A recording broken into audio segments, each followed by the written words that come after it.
자, 우리 지난주 말씀에서 이스라엘 백성들에게 주셨던 세 가지 약속이 이제 성취되는 것에 대해 말씀을 드렸습니다.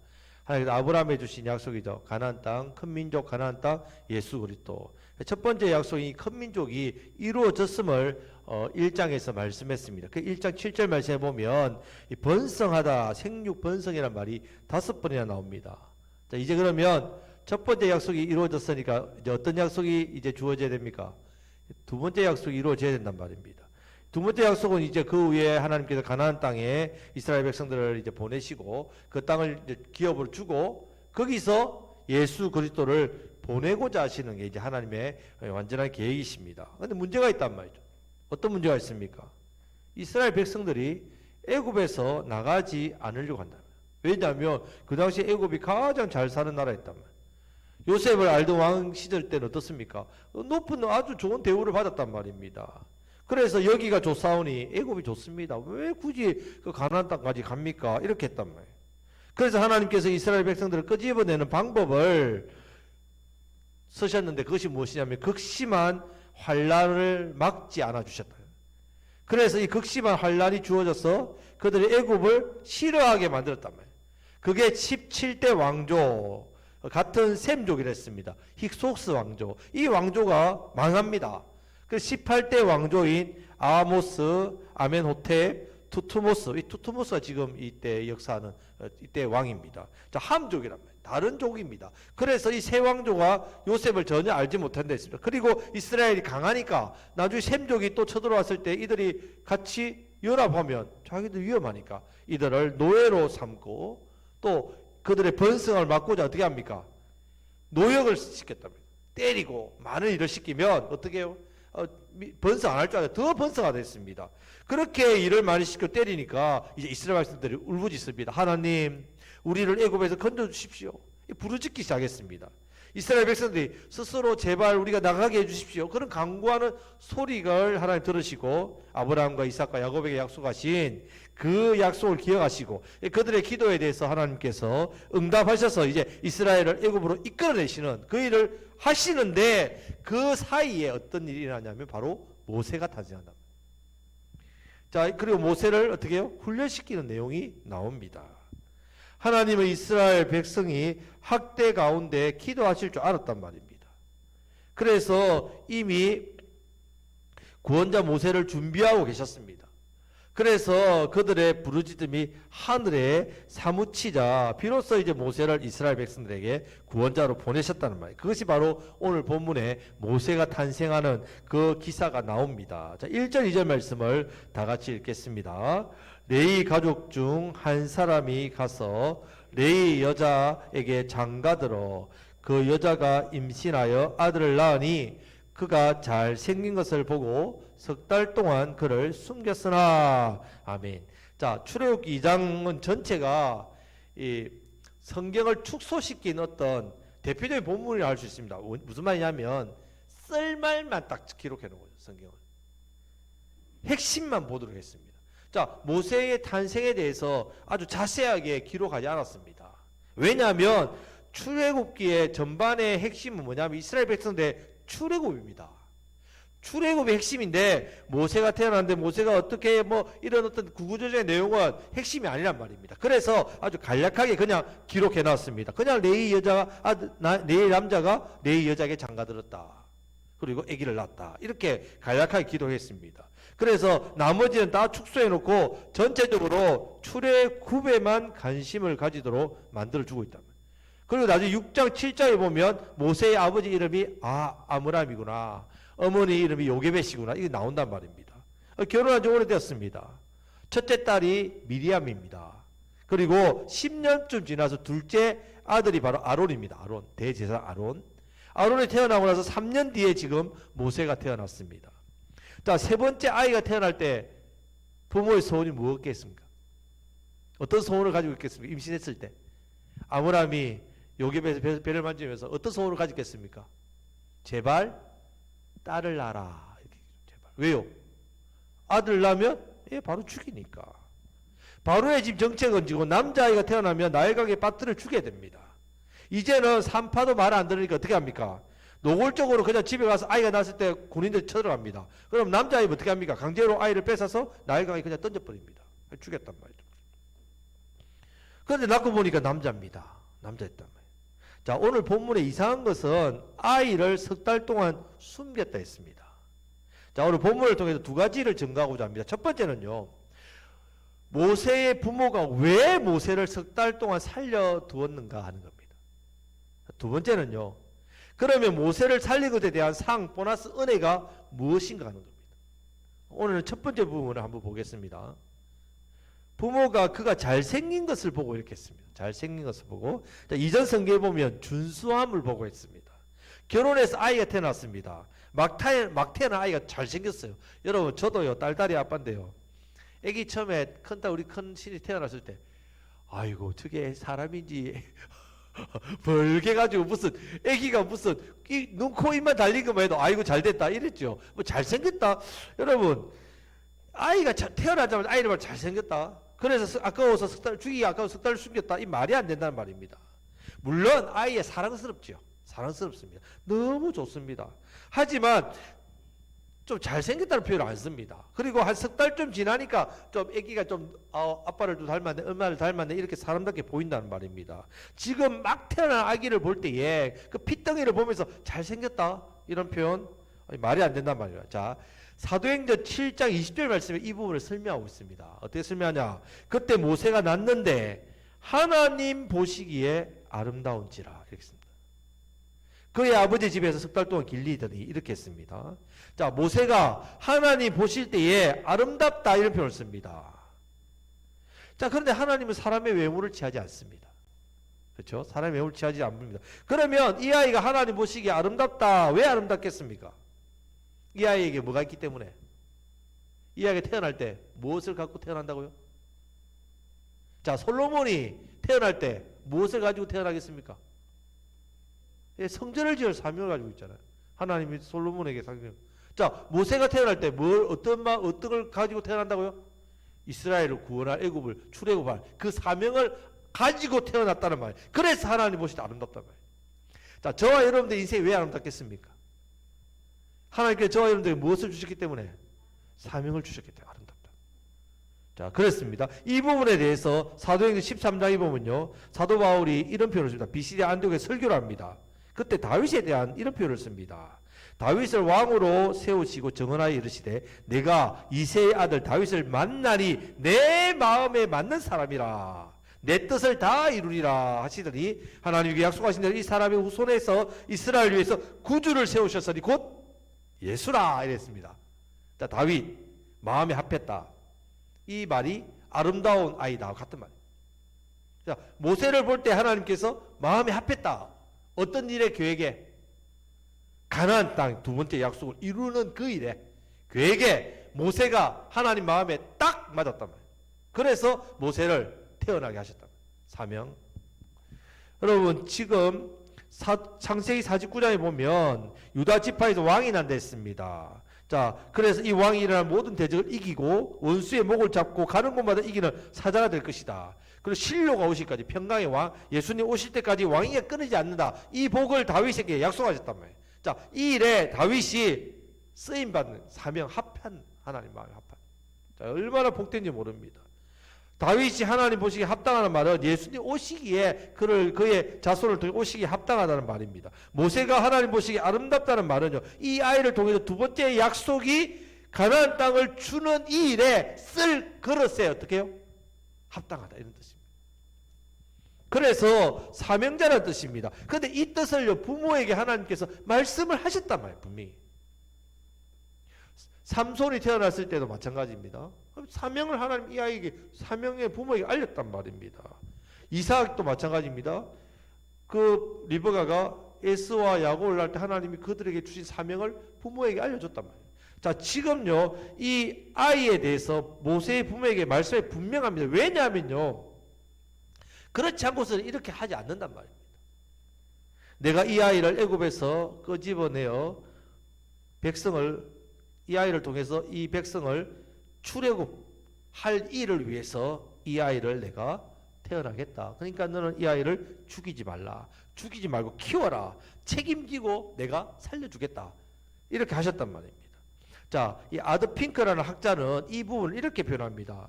분명히 하나님께서 이 부모에게 이렇게 했었거든요. 죽이지 말고 키우고 도무지 키우지 못하는 상황이 오면 나의 강에다가 던져놔라. 이렇게 말씀해요.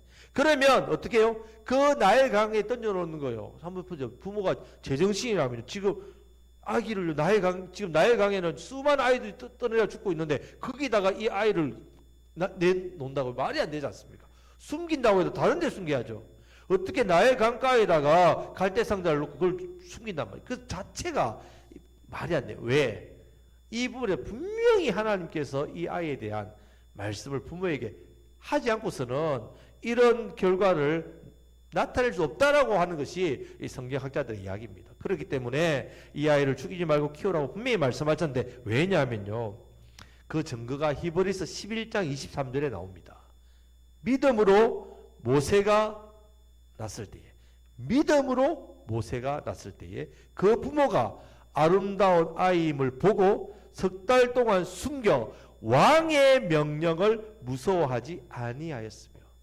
이 부모가 무엇으로 모세를 숨겼다고요? 믿음으로. 여러분 믿음은 어디서 납니까? 하나님의 약속의 말씀입니다. 이 부모에게 하나님이 약속하신 말씀을 이 부모가 믿고 어떻게 해요?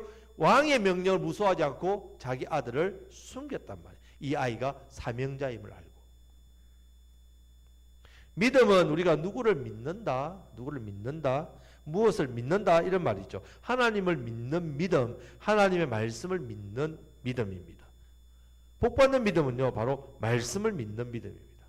하나님이 주시는 약속의 말씀을 믿어요. 사업이 잘 될 것 같아. 당신의 인생이 좋아질 것 같습니다. 우리 자녀가 대학 좋은 데 갈 것 같습니다. 이 믿음 아닙니다. 어떤 분이 사랑하는 언니가 죽을 병에 걸렸습니다. 병도 죽어가는데 이런 기도를 합니다. 하나님, 정말 하나님 살아계시면 우리 언니 좀 살려주십시오. 정말 우리 언니 살려주시면 하나님 계신 줄 믿겠습니다. 만약에 하나님 우리 언니를 살려주지 않으면 저는 하나님 계신 것 안 믿습니다. 이렇게 했다. 근데 언니가 죽었습니다. 이 동생이 하나님을 나는 안 믿겠습니다. 이건 믿음이 아닙니다. 이 자매의 믿음은 이상한 데 근거를 두고 있다면 자기의 욕심, 어떤 자기의 바람에 어떤 믿음의 근거를 삼으면 절대로 안 됩니다. 믿음의 근거는 반드시 무엇으로부터 와야 된다고요? 말씀으로부터. 그것도 약속의 말씀. 하나님 주시는 약속의 말씀을 믿는 것이 참된 믿음입니다. 히브리서 11장에 보면 믿음으로 살다가 성취받았다는 모든 믿음의 선지자들은 전부 다 하나님의 말씀을 믿었습니다. 아브라함 본토 친척 아비집을 떠나면 내가 세 가지 약속 이루겠다. 큰 민족 가나안 땅 예수 그리스도. 이 약속의 말씀을 아브라함이 믿고 갈 바를 알지 못하지만 말씀을 따라갔다 했습니다. 이 말씀 신앙, 이 참 믿음입니다. 자기가 비록 생전에 하나도 이룬 거 없습니다. 꼴랑 아들, 약속의 아들 이삭 하나 받았는데, 자 그런데 그럼에도 불구하고 멀리 내다보고 환영하고 믿었다 했습니다. 아브라함이 약속의 말씀. 아벨은 믿음으로 가인보다 더 나은 제사를 드렸다 했습니다. 그 예물에 대해서 정언한다. 예물이 정언했습니다. 그러면 무슨 말이냐면 하나님께서 예배를 드리는 방법을 가르쳐줬다며. 아담과 하와에게 어떻게 했습니까? 짐승을 잡아서 가죽을 입혔죠. 제 씻음은 뭐라고요? 짐승의 피다. 하지만 영원한 우리의 제사함은 오실 예수님 십자가의 피죠.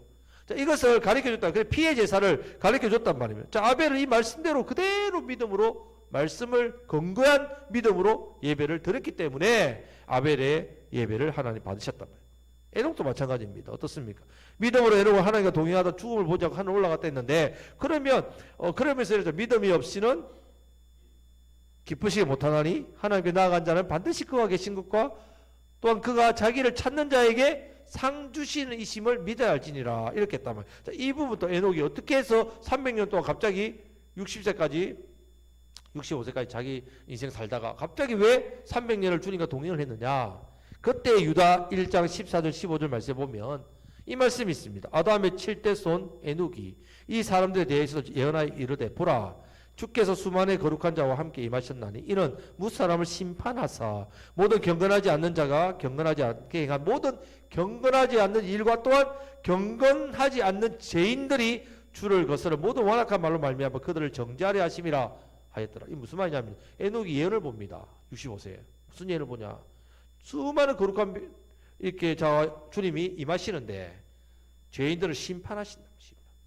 이것을 보고 그가 자기의 죄를 깨닫고 어떻게 해요? 주님과 동행하는데 그때 아들의 이름을 무드셀라를 짓죠. 무드셀라 뭡니까? 무드셀라 죽고 나면 심판이 임한다. 그런 뜻이란 말입니다. 그래서 에녹이 이런 믿음, 하나님 주신 그 말씀이죠. 그걸 믿고 하나님과 주님과 동행했단 말입니다. 이 참 믿음입니다. 자, 그렇기 때문에 이삭, 야곱, 모세, 믿음으로 살았던 모든 사람들은요, 하나님의 약속을 믿는, 그 말씀을 믿는 믿음이었습니다. 그렇기 때문에 우리도 마찬가지 예배 시간 말씀을 읽다가, 말씀을 듣다가 하나님 주시는 말씀이면요, 그 말씀이 무엇을 요구하든 간에 그 말씀 앞에서 순종하고 그 말씀을 붙들고 가야 됩니다. 그래야지 그 말씀에 믿음이 생긴단 말입니다. 그러면 그 말씀이 약속을 준단 말입니다. 예배 시간에 말씀을 붙잡지 않으면 무슨 복이 있겠습니까? 예배 시간 1시간 와서 그냥 왔다가 그냥 앉아 왔다가 그냥 갔다가 은혜를 받겠죠. 은혜를 받았다 하지만 그러나 그것은 믿음하고 아무 상관이 없단 말이에요. 믿음하고 상관없는 사람에게 하나님께서 무슨 복을 주겠습니까? 하나님 말씀을 믿고 나아가야 이 믿음의 열매가 나타난단 말이에요. 그래서 마음에 말씀을 담고 묵상한다는 걸 대책임자라는 거예요. 대책임자. 그래서 거룩한 짐승과 그 불결한 짐승을 어떻게 구분합니까? 대책임질. 우리가 하나님 말씀을 대책임질하는 그런 부분을 말씀하는 겁니다. 자, 우리가 하나님 말씀을 받고 그 말씀대로 살아들이면 그 약속의 말씀이 이루어지는 것을 보는 것이 믿음입니다. 그 말씀이 그대로 내 삶에 이루어지 믿습니다. 그러면서 하나님의 살아계심을 알고 하나님과 동행하는 삶이 바로 믿음의 사람의 삶의 모습이란 말이에요. 그것이 믿음입니다. 지금 모세의 부모가 아이를 낳았습니다. 이 아이가 하나님 보시기 아름다운 자임을 하나님 말씀을 받았단 말이죠. 그래서 애굽 왕의 명령을 어기고 그 명령 무서워하지 않고 석 달 동안 숨겼습니다. 벌써 하나님께서 모세의 부모에게 모세의 사명을 다 말씀하셨단 말이에요. 이미 내가 이 아이를 이스라엘 백성을 애굽에서 건질 지도자로, 건질 구원자로 사용하고자 하니 너는 이 아이 죽이면 안 된다. 바로의 명령을 두려워하지 말고 숨겨라. 그러면 내가 이 아이 다 책임지겠다. 이 아이를 살려줄 테니까 염려하지 말고 걱정하지 말고 숨겨라 했는데 석 달을 숨겼단 말입니다. 석 달을 숨겼는데 아이가 우는 소리가 나겠죠. 그죠? 그 석 달이라는 시간을 잘 숨겼지만 더 이상 숨길 수 없다. 3절 말씀을 같이 읽겠습니다. 더 숨길 수 없게 되매 그를 위하여 갈대 상자를 가져다가 역청과 나무진을 칠하고 아기를 거기 담아 나일 강가 갈대 사이에 두고 있습니다. 자, 갈대 상자는 두꺼운 갈대에 역청을 발라가지고, 역청이면 뭐 아스팔트, 요즘 말로 아스팔트 재료 그런 거, 이런 방수되는 이렇게 붓는, 이렇게 해서 튼튼하게 상자를 만들었습니다. 자, 고대 이집트 사람들은 신에게 제물을 바칠 때에 이 나일강에 이렇게 띄어 보냈다고 합니다. 그러니까 그 이제 부모도 그런 문화 속에서 아마 이런 부분이 있었겠죠. 자, 지금 신앙인으로서 자, 모세의 부모가 이렇게 한 것은 그리고 하나님께 맡기는, 이제는 우리가 내가 할 만큼 다 했습니다. 자, 믿음은요, 내가 할 일과 하나님께서 하실 일을 어떻게 해요? 정확하게 구별할 줄 알아야 됩니다. 내가 할 일을 안 하고 하나님 탓하고, 하나님 하실 일에 대해서 내가 믿지 못하고 내가 뭔가 막 하려고 나대고, 믿음 아닙니다. 지금 이 부모는 주신 사명 붙들고 자기가 최선을 다해서 숨겼습니다. 하지만 숨길 수 없게 되니까 어떻게 한다고요? 더 이상 자기 힘으로 안 되는 걸 알고 어떻게 해요? 하나님께 온전히 다 맡기는 모습. 자, 그렇게 하고 있다는 말이에요. 아이를 죽이는 것 하나님 아니라 했으니까 내가 할 수 있는 다 했으니까 이제 하나님 이 아이를 받으시고 이 아이를 책임져 주옵소서. 하나님께 의탁하는 믿음의 모습입니다. 그리고 4절 말씀에 보면요, 그의 누이가 어떻게 되는지 알려고 멀리 가는 거 보는 거죠. 어떻게 해요? 하나님 어떻게 하실지를 믿으니까 어떻게 하실지를 바라는 말입니다. 내가 할 일을 다 하고 이제 주님이 역사하실 걸 어떻게 우리는 바라보란 말이에요. 이것이 참 믿음입니다. 여러분, 오늘 이 모세의 부모의 믿음, 먼저 우리가 나의 믿음으로 본받으시기를 축복합니다. 자, 말씀을 맺겠습니다. 자, 하나님께서 주신 약속을 이루시기 위해서 하나님은 그 말씀을 이루시기 위해서 오늘 또 우리 가운데 역사하십니다. 하나님께서는 말씀하신 그대로 이루신다는 말입니다. 자, 그 가운데, 그 역사하는 가운데 하나님의 은혜와 복이 함께 임합니다. 하나님의 약속이 이루어지는 역사 속에. 자, 우리가 이 은혜와 복을 누리기 위해서는 그것을 누리며 살기 위해서는 먼저 하나님의 말씀을 믿어야 되겠죠. 그리고 간절하게 사모함으로 그 말씀을 받아야 됩니다. 그리고 주신 말씀이기 때문에 이 말씀이 어떻게 이루어지는가에 대해서 기대하는 마음을 가지고 바라봐야 돼. 이 믿음이란 말입니다. 그리고 그 말씀에 대해 철저하게 순종하는 삶을 또한 살아야 됩니다. 명령이면 순종해야 되죠. 명령이면 순종해야 됩니다. 하나님께서 지금도 하나님의 약속의 말씀을 주십니다. 먼저는 우리에게 명령을 주시죠. 그런데 순종하면 약속의 말씀을 주십니다. 우리가 그 말씀을 붙들고 살도록 우리 하나님은 또 복된 사명도 주십니다. 그 사명 안에 은혜와 복이 있습니다. 사명자로서 내게 맡겨주신 삶을 더욱더 잘 감당하면서 주신 예배의 사명과 영혼을 살리는 생명의 사명을 더욱더 잘 감당하시는 참된 믿음을 가지고 살아가시는 저와 여러분들이 되시기를 주님의 이름으로 축복합니다.